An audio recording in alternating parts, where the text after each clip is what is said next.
Magandang hapon mga kababayan. Narito na ang pinakabagong weather update natin ngayong araw, September 25, 2025 Thursday. Patuloy na lumalapit si Severe Tropical Storm Opong at itinaas na ang signal number 3 sa may Eastern Visayas. Alamin natin ang mga apektadong lugar at kung may pagbabago ba sa galaw nito. Para naman lagi kang updated sa lagay ng panahon, i-click mo lang ang subscribe button. Sa datos na inilabas ng Pag-asa, ngayong hapon, ang sentro ng Severe Tropical Storm Opong ay namataan sa layong 300 kilometers east ng Guian, Eastern Samar. Taglay nito ang maximum sustained winds na 110 kilometers per hour malapit sa gitna at may pagbugsong hangin na umaabot hanggang 135 kilometers per hour. Ang central pressure nito ay nasa 980 hectopascals. Sa kasalukuyan, ito ay kumikilos hilagang kanluran sa bilis na 20 kilometers per hour. Ang lakas ng hanging dala nito ay umaabot hanggang 450 kilometers mula sa sentro kung saan mararanasan ng malalakas na hangin at storm force winds. Dahil dito, kasalukuyang nakataas na ang Tropical Cyclone Wind Signal number 3 sa northern at eastern portions ng Northern Samar at sa eastern portion ng Samar. Ang Tropical Cyclone Wind Signal number 2 ay nakataas naman sa Catanduanes, Albay, Northern Samar, gayon din sa hilaga at gitnang bahagi ng Eastern Samar at Samar, Camarines Sur, Camarines Norte at Sorsogon. Ang mga lugar na ito ay maaaring makaranas ng gale force winds sa loob ng 24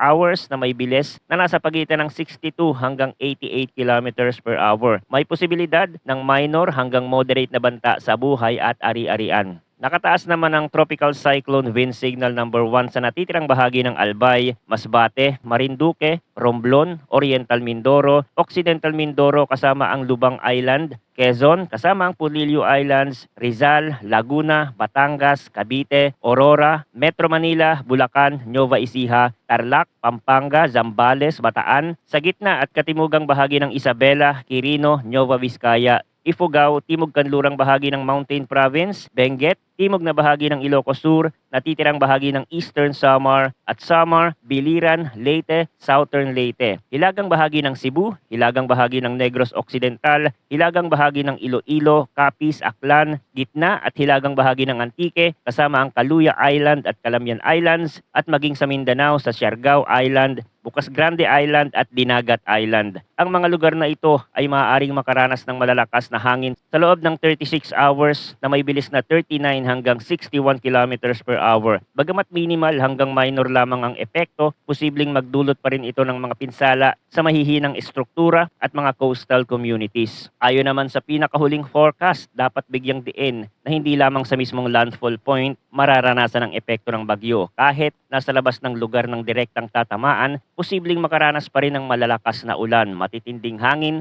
at storm surge. Ang track ng bagyo ay maaari pang magbago at posibleng lumihis ng kaunti sa hilaga o timog. Ngunit mananatili sa loob ng forecast confidence cone. Inaasahang patuloy nakikilos si Opong, pakanluran hilagang kanluran habang papalapit sa Eastern Visayas at Southern Luzon area. Ayon sa forecast track, maaari itong maglandfall sa Bicol region bukas, araw ng Friday, September 26 sa hapon o gabi at tatawid sa Southern Luzon mula Friday ng hapon hanggang Sabado ng umaga. Medyo umangat siya ng konti pahilaga kumpara sa mga naunang forecast. Pagkatapos ay magpapatuloy ito sa direksyong kanlurang hilagang kanluran patungo sa West Philippine Sea at lalabas ng Philippine Area of Responsibility pagsapit ng Saturday ng hapon o Sunday ng umaga, September 28. Habang nasa Philippine Sea, patuloy pang lalakas si Opong at posibleng umabot sa typhoon category bago ang kanyang landfall sa Bicol region. Bagamat inaasahang hihina ito habang tatawid sa kalupaan, malaki ang posibilidad na mananatili itong isang typhoon o severe tropical storm kapag nakalabas na ito sa West Philippine Sea. Mataas ang chance na muling lumakas bago ito magtuloy patungong karagatan ng Southern China.